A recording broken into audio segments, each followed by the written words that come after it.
So, China's been flexing with hypersonic missiles that can strike anywhere, anytime, and nobody can stop them.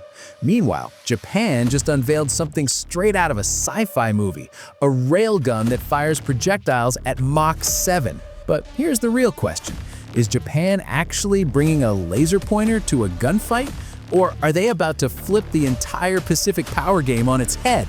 Because the timing here? Kinda suspicious.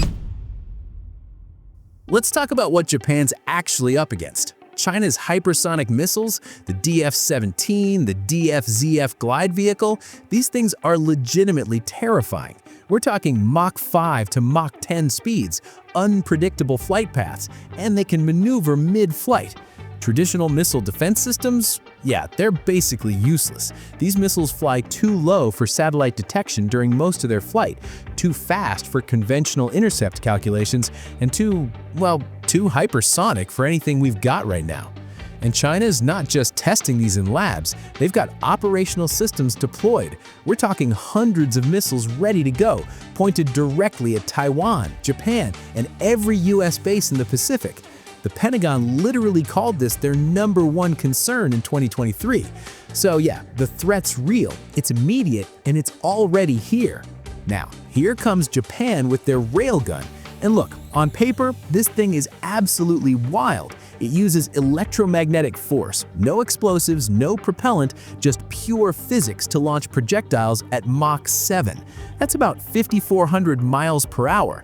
Each shot costs pennies compared to a multi-million-dollar interceptor missile.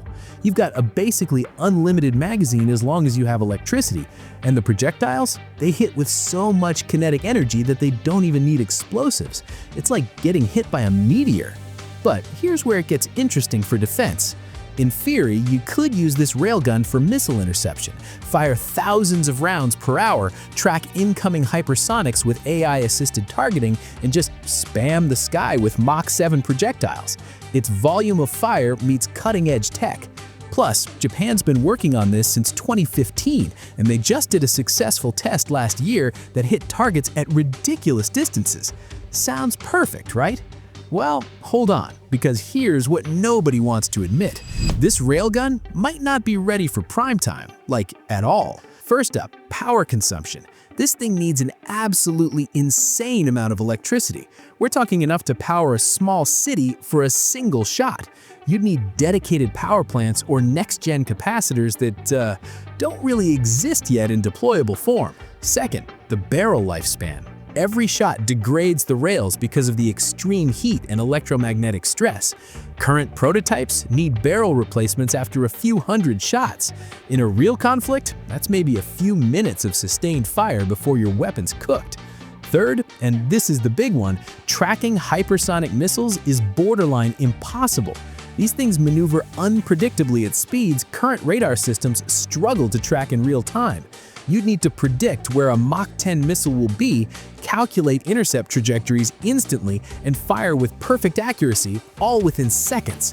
And yo, if you're still here wondering whether Japan's actually got a shot at this, do me a favor and hit that subscribe button, because trust me, what's coming next in this tech race, you're gonna want to see it.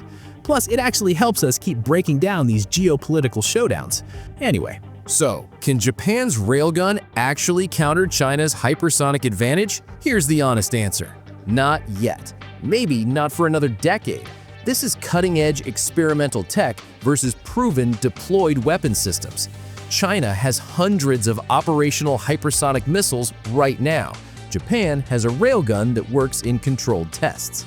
There's a massive gap between cool prototype and battle-ready defense system. But, and this is important, Japan isn't stupid. They're not betting everything on railguns. This is part of a larger strategy, layered defense systems, partnerships with the US on next-gen interceptors, advanced radar networks, and yeah, maybe railguns in 2035.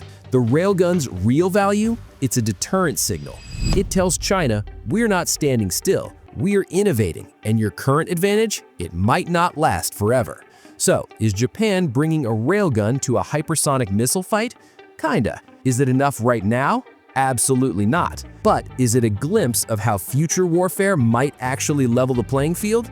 Now that's the trillion-dollar question. And honestly, the answer might decide who controls the Pacific for the next 50 years.